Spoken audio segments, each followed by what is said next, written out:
My guest today is the lead singer of the Canadian band Hyperia. Please welcome the unique Thrasher, Marlee Ryley. Hey Marlee, how are you? Good, how are you? Fine, thank you. First, I want to know how metal music came into your life and who influenced you to become a singer? Well, I come from a musical family, and so, I've been singing and stuff. You know, it started with church. Yeah. Growing up, I was in a very religious family. And so I started singing in church. And actually, when I was a little kid, I had a little bit of a twang to my voice. So I had to get rid of that pretty quick. I think your voice is amazing and powerful. Seriously, I'm in love. Yeah. Did you take some lesson or? No, Don't tell me that the preacher tell you something. No. Yeah, no. No, I never really took lessons. It all just came kind of naturally to me. But I did take piano lessons and musical theory, so that helped a lot.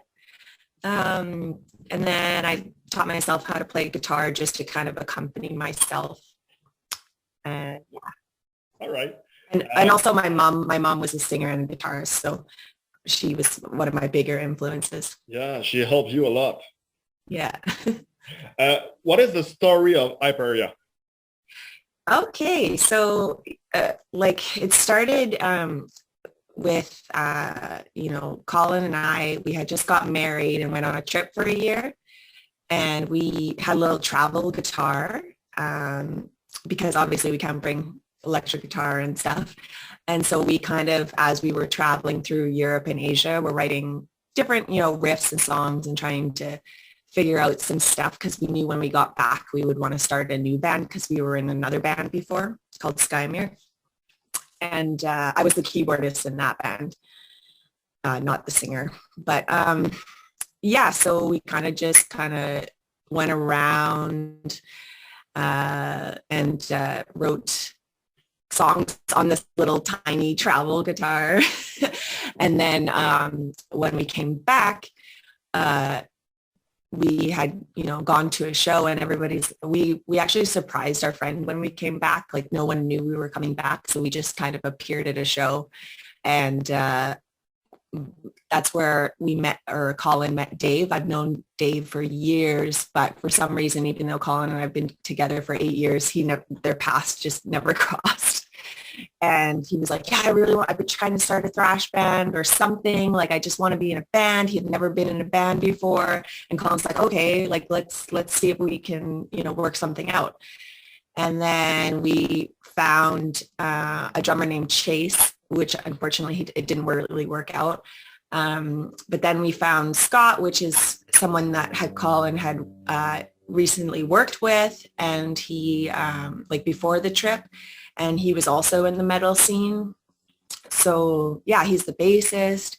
And then we found who is Jordan, who has now left to pursue other things in his life.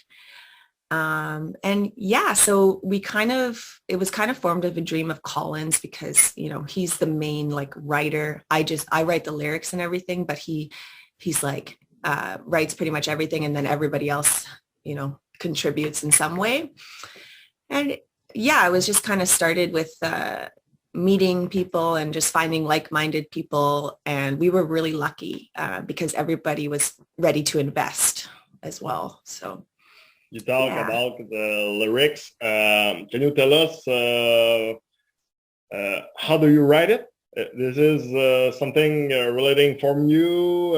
This is some stories about the movie, or what is your inspiration when you write lyrics? Yeah, so sometimes Colin will have this idea, and he's like, oh, I was hearing about this, for instance, Operation Midnight, which is like government experiments and stuff. And then Experiment 77 is based on a true story as well. And so I kind of just did a little bit of research, but then put my own twist on it, from my experiences with mental health and just crazy stuff, little, yeah. And but mainly the first song on the album, Hypnagogia, that was the lyrics. Those lyrics came first because they are based on something that I suffer from. It's called hypnagogia. And so it's kind of like sleep paralysis, but you can move. And so basically you're in the state between sleep and wakefulness, and you kind of hallucinate a little bit. So you're dreaming, but you're still awake. And I'm totally aware and I remember everything. And Colin is always like scared out of his mind because I'm like, Colin, there's bugs crawling all over you or something. And he's like, there's nothing there. And then I wake up and everything is fine. It's about 30 seconds. But yeah. That's why the reason the album called Silhouettes of Horror. Yeah, exactly. Like things coming around me. That's another thing. That was Silhouettes of Horror was also written about that as well, of my experiences of things coming and seeing shadows. And yeah. Can you say that this horror song is the most related for you, or? Yeah, I think eventually that was kind of, you know, this like Hypnagogia came first, but then that song I really kind of got to like write down my feelings and how it feels to, you know, be in that state. And yeah, just like trying to describe it. And I kind of did it from the point of view of like the monsters, or like, you know, the things that are coming. Because, you know, the first lyric is, you know, we are the shadows under your bed. And like, yeah, so I did it in there kind of. And then in the chorus, it switches to a different perspective. If we talk again about you, what have you feared the most in your life? Or do you have a personal, another story to share, or something that you don't live at this time, but you are very feared about this? Honestly, like if anything was like fearful, it's subconscious. Like mostly it's in that state where I'm scared, but then I'm fine and I don't really think about it. So I'm not, my biggest fear is loneliness, I guess. Yeah. You know, it's not a very cool moment to be lonely all the time. I know. But, you know, at the same time, now I've become a lot more independent over the years and, you know, got my mental health in check. So yeah, I think in the past, it was abandonment issues and stuff like that. But yeah, just, and not even family abandonment, just people in general. But yeah, I think yeah, I don't know, like I'm probably scared of a lot of things. I just, you know, I've been skydiving, that was all right. And I've had a lot of adventures in my life. I'm fearful, but I like to take a little bit of risks and try new things. You are in love with Colin, is your bandmate, is your partner. Yeah. How it is pretty lucky. You work all the time with it.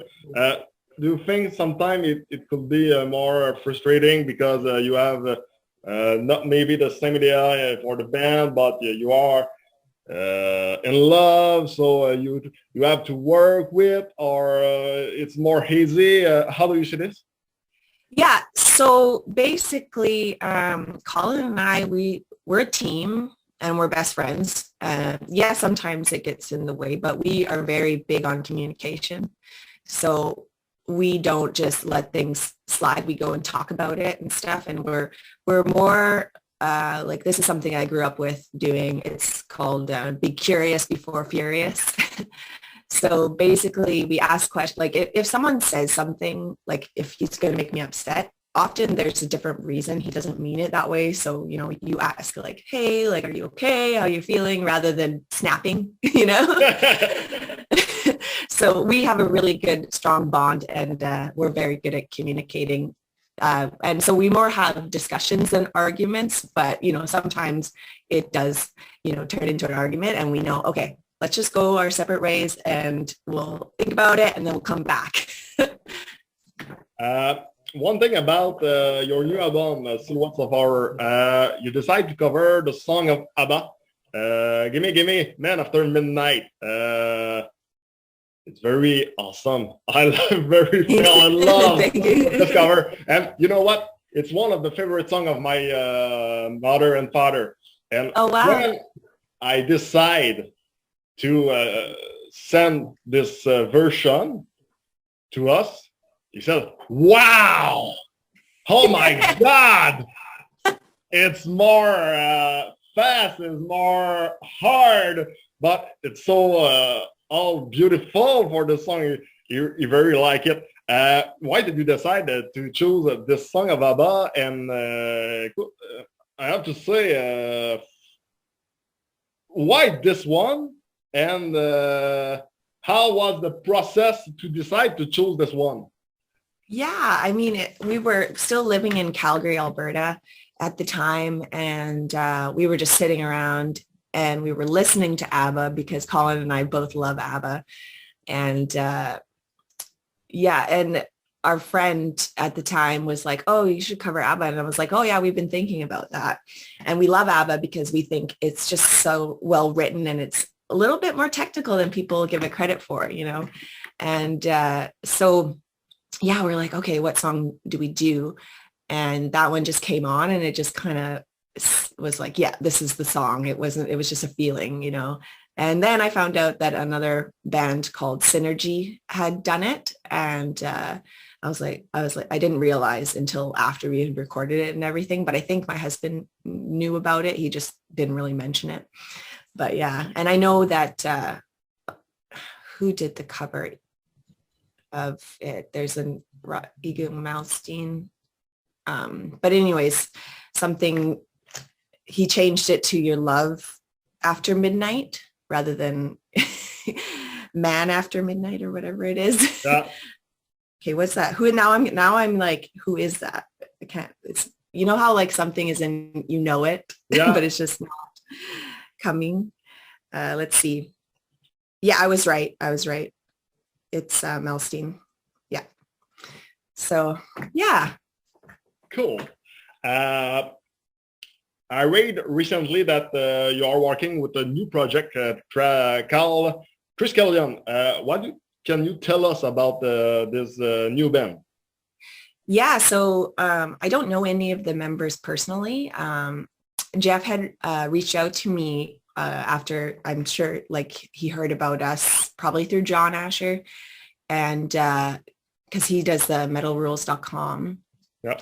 And he had I got a message request and I saw him. He said, this, you know, this is kind of like a big request. And, you know, I understand if you say no, but, you know, would you like to be part of this song? And I said, sure.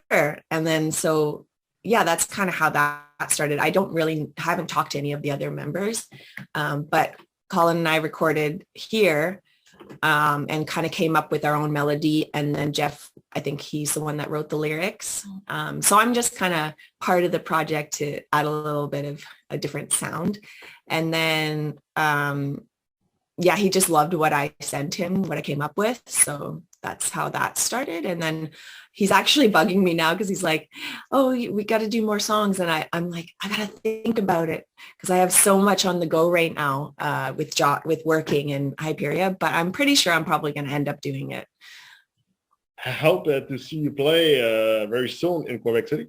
I hope it will be very nice to us to see your band Hyperia on stage.